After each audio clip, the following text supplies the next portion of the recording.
well-established ways of doing science. So even if you're questioning orthodox ideas, nevertheless you do have to do science in a way that other people can do, and that does stand up to tests of the standards of measurement. So, for example, if you make a measurement, you have to report the accuracy of that measurement.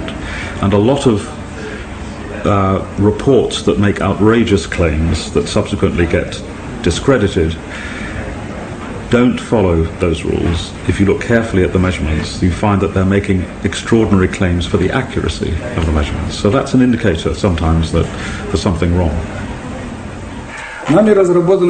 This man would never tolerate being accused of working unscientifically, and yet Vladimir Konstantinovich Kondratov, a doyen of Russian physicists, is the only man yet to have offered a daring explanation for the peculiar effects of Grander's water.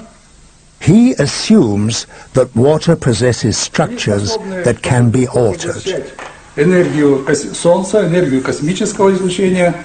These structures are able to absorb the sun's energy and cosmic rays as well. When water is treated by Grander's technology, the structures get larger. They grow. And these chair-like structures also enlarge vertically. And because they enlarge, they are also able to load more energy from the sun and the cosmos. You understand, the bigger the packages, the more energy can be drawn from the sun and the cosmos and distributed to the environment.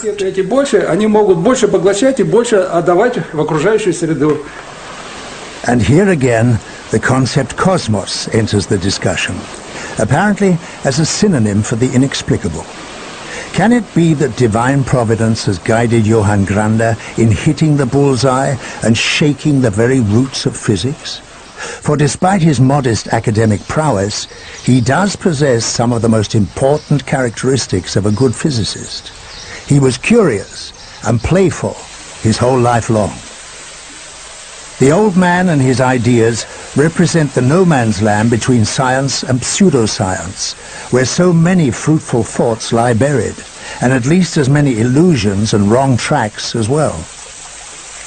In Johann Grander's case, clues have been accumulating of late that revitalized water is more than just a creed. Indeed, there is also proof. It comes from a venerable institute in the Technical University of Graz in Austria.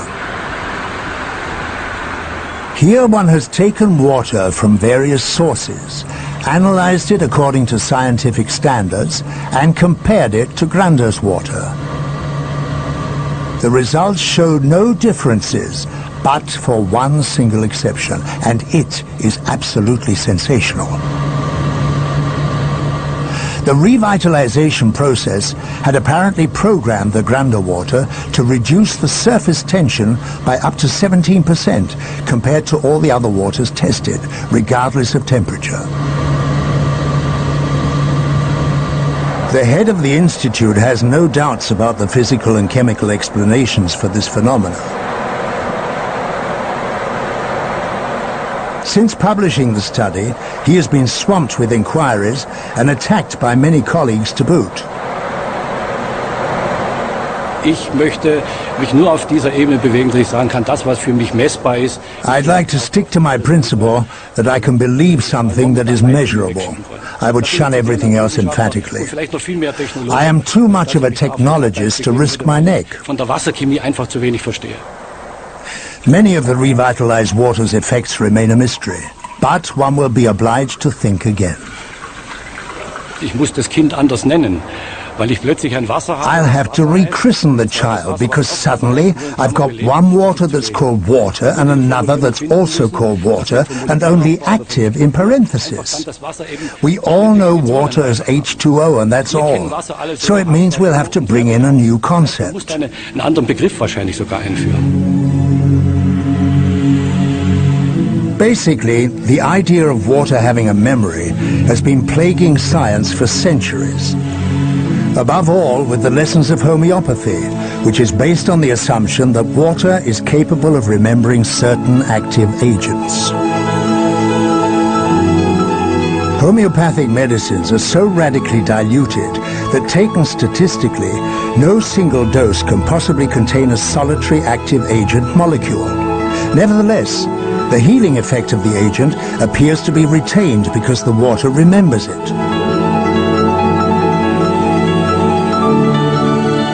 In Germany alone, some 4,000 doctors treat and heal with medicines that are produced on the strength of this memory effect, which, according to physics, shouldn't really exist. All current attempts to prove the phenomenon have ended in disaster. Scientifically, it is hard to understand, if not impossible to understand, with what we know at the moment, how something that is so dilute could possibly have any effect. And I've yet to see any suggestion that is credible and that has stood up to testing that it can work. So in that sense, I'm very, very skeptical. Animals are regarded with less suspicion when it comes to pseudoscientific effects.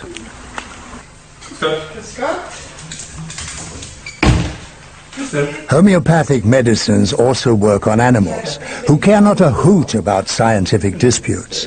Their owners, too, who pay for the treatment after all, are relatively uninfluenced. Had the treatment of their darling pets with homeopathy not worked, then that side of medicine would have gone broke long ago. Geimpft ist er? Geimpft ist er, ja. Die Impfungen machen wir regelmäßig. The Austrian veterinary doctor Peter Knafel has specialized in homeopathy for more than 10 years, with continuing success. Many animals, already written off by their owners, recovered under his treatment. This is confirmed in countless studies, but which is redundant in practice. Ob es wissenschaftlich ist oder nicht, spielt für mich persönlich. I don't care whether it's scientifically proved or not. My only concern is whether it works. And day after day in my practice, I witness success. So proving homeopathy is not so important. My advice is don't believe it. Because if you look at the way water behaves and everything we know about the molecular behavior of water, it's very, very hard to see how water could have a memory without dissolved substances. So my advice is don't believe it. So how should the man in the street orientate himself in this no man's land between faith and science? Ignore everything that science considers poppycock? This would be very difficult for some.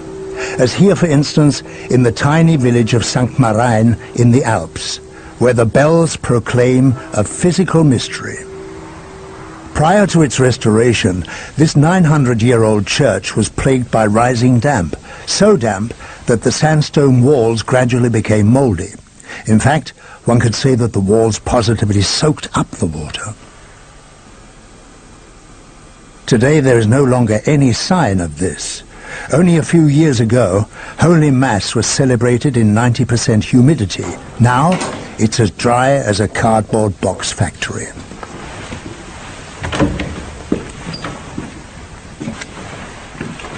Responsible for the miracle is a nondescript appliance that works without electricity and which, according to its maker, calls on energy that finds no mention in books on physics.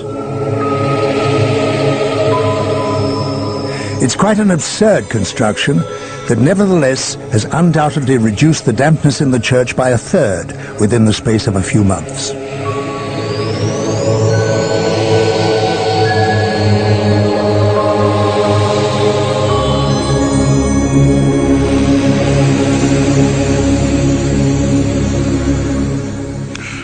Ich bin kein Anhänger der Esoterik. I'm no New Age enthusiast and no physics expert either, so I'm a layman in both subjects, I'm afraid. But at all events, it's already been proved that there is much that physics and orthodox medicine have not been able to prove, and that there are more things between heaven and earth than we can weigh and measure and so determine. So I'm convinced that no one has a monopoly in this matter, that there can be various ways to approach it. Dass es verschiedene Zugänge und Wege geben kann. Following the course of this startling invention quickly brings us to the venerable monastery at Klosterneuburg, near Vienna. Here too, one had long done battle with dripping walls, most especially in one very old cellar that one wanted to convert to a vinothek.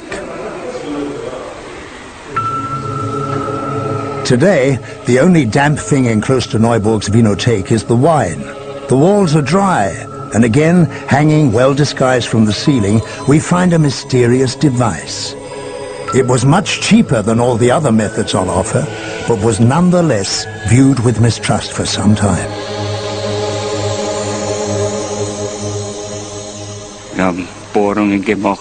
We drilled the walls, we tested everything in the walls and so on, and it works. I'm quite convinced that it works. As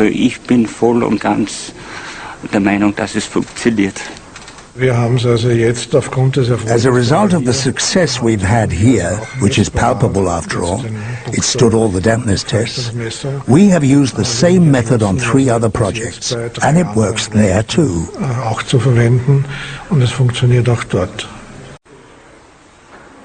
Apparently the device is able to manipulate the dampness so that it retreats into the earth. How does its inventor explain this phenomenon?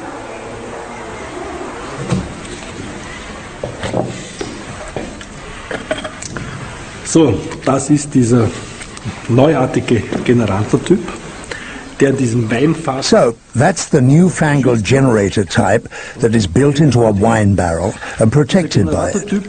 Basically, the generator type is made up of a receiving antenna that receives the ground energy.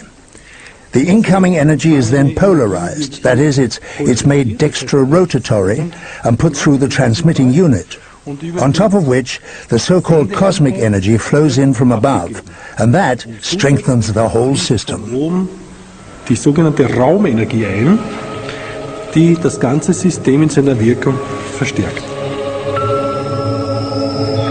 Science or not, Wilhelm Mohorn has already sold 26,000 appliances and points to a band of exclusively happy customers.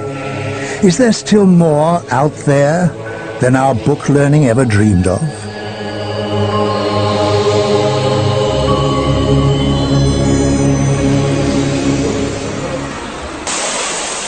New miraculous effects make the participants euphoric and therefore blind when it comes to objections.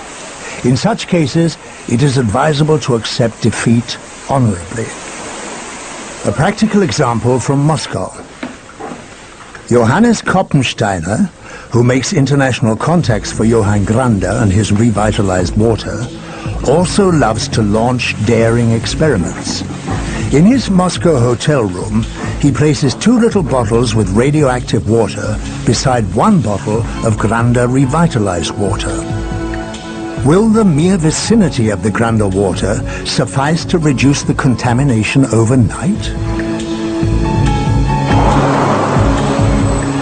Next day, his first call is at the university. Koppensteiner is full of optimism, and not without reason. A short while ago here in Moscow, scientists watched small amounts of radioactive polluted water being put through the mysterious Grande revitalizer, and it appeared that the rays had indeed been reduced. He's arrived. The Institute for